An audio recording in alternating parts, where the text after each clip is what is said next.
जय हिंद दोस्तों, एक शानदार आईपीओ मार्केट में ओपन होने वाला है। 9000 करोड़ का इशू साइज है और एक वर्ल्ड क्लास हॉस्पिटल चेन जो इंडिया में ऑपरेट होती है उसका आईपीओ ओपन होने वाला है। मैं बात करने वाला हूं मणिपाल हॉस्पिटल के बारे में। ये एक हॉस्पिटल चेन है जो ऑल ओवर इंडिया बेसिस पे 38 से ज्यादा बड़े हॉस्पिटल को मैनेज करती है और 11,000 से ज्यादा पेशेंट्स को एडमिट करने की कैपेसिटी रखता है। छोटे छोटे labs, diagnosis all over India basis पे अच्छी सर्विसेज प्रोवाइड करती है और एक वर्ल्ड क्लास इंफ्रास्ट्रक्चर प्रोवाइड करती है और एक एडवांस ट्रीटमेंट जो इसकी खासियत है और वेल नोन एक्सपीरियंस डॉक्टर इनके साथ ऑपरेट करते हैं। ठीक है, मैं बात करने वाला हूं मणिपाल हॉस्पिटल के बारे में। जब भी आप किसी आईपीओ में इन्वेस्ट करो उसके बिजनेस को समझो, सिर्फ ग्रे मार्केट इनफ नहीं है। ठीक है, आप इस बिजनेस को समझने के बाद इस आईपीओ में इन्वेस्ट कर सकते हैं। इस आईपीओ की कुछ बेसिक डिटेल्स के बारे में बात करते हैं। इशू साइज है 9,275 करोड़। क्या यह पूरा पैसा बिजनेस में जाएगा? नहीं, सिर्फ 8,000 करोड़ फ्रेश इशू है, पब्लिक से रेज किया और बिजनेस में लगाया और 1,275 करोड़ ऑफर फॉर सेल है, यानी प्रमोटर्स की पॉकेट में जाएगा, बिजनेस में यूज नहीं होगा। और बात करते हैं क्या ये 8,000 करोड़ कैसे यूज होगा? क्या सिर्फ लोन को रीपे करने के लिए यूज होगा या एक्सपेंशन के लिए भी यूज होगा?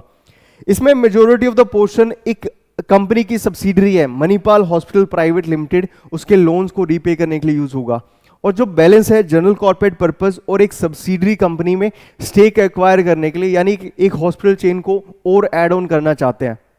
ठीक है, अब बात करते हैं इसका जो प्राइस बैंड है बहुत एक्सपेंसिव है, 590 रुपए पर शेयर। अगर किसी रिटेल इन्वेस्टर्स को इन्वेस्ट करना है तो मिनिमम इन्वेस्टमेंट रहेगी 14,750 रुपए। 25 शेयर्स का लॉट रहेगा और यह आईपीओ 29 जुलाई को ओपन होगा, 31 जुलाई को क्लोज हो जाएगा, 3 अगस्त को इसकी अलॉटमेंट है और 5 अगस्त को इसकी लिस्टिंग है एनएससी और बीएससी प्लेटफॉर्म पे। सवाल आता है कि अगर आप रिटेल हो, ऐसा स्मॉल एचएनआई या बिग एचएनआई में इन्वेस्टमेंट करने के लिए कितना इन्वेस्टमेंट होगा? रिटेल में 14,750, स्मॉल एचएनआई में 2,06,500 और बिग एचएनआई में 10,03,000 की इन्वेस्टमेंट रहेगी और ये इसका प्राइस बैंड है 500 रुपए पर शेयर्स। और अब अगर किसी बिजनेस में इन्वेस्ट करते हो तो उसके कंपनी के फाइनेंशियल देखो, फंडामेंटल देखो, उसके बाद इन्वेस्ट करो। इसमें हम 2 साल का कंपेयर करेंगे, मार्च 2023 और सितंबर 2025 को देखेंगे। एसेट्स कितनी है, रेवेन्यू कितना है, कितना चेंज आया है, क्या बिजनेस एक्सपेंड कर रहा है नहीं कर रहा। मैं एसेट्स की बात करूं तो कंपनी के पास लगभग 22,500 करोड़ की एसेट्स है और पिछले 3 साल में लगभग ट्रिपल हो चुकी है। यानी जब एक बिजनेस की एसेट्स बढ़ती है यानी एक बिजनेस एक्सपेंड कर रहा है। कंपनी ने बहुत सारे हॉस्पिटल को एक्वायर करा होगा, इंफ्रा ऐड करा होगा, ठीक है, और जो वेल नोन ट्रीटमेंट्स होते हैं वो प्रोवाइड करे होंगे। ठीक है, अब बात करता हूं रेवेन्यू की। लगभग 5,500 करोड़ का रेवेन्यू जनरेट करती है और अगर कंपेयर करें तो सिर्फ 10% का रेवेन्यू ग्रोथ आया है। प्रॉफिट आफ्टर टैक्स लगभग 319 करोड़ का प्रॉफिट आफ्टर टैक्सेशन है जो कंपनी की पॉकेट्स में जाता है। ठीक है, इन सारे पॉजिटिव और नेगेटिव पॉइंट्स को कंसीडर करने के बाद इस आईपीओ में इन्वेस्ट कर सकते हो। ठीक है, ग्रे मार्केट प्राइस इतना शानदार नहीं, इतना खास नहीं है।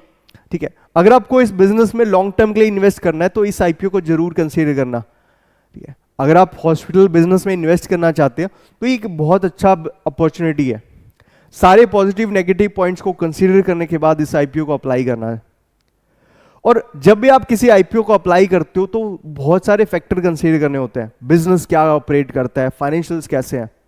अगर आपको किसी आईपीओ में इन डेप्थ स्टडी चाहिए तो इस चैनल को सब्सक्राइब करना, अपने दोस्तों के साथ जरूर शेयर करना। Happy investing, thank you so much.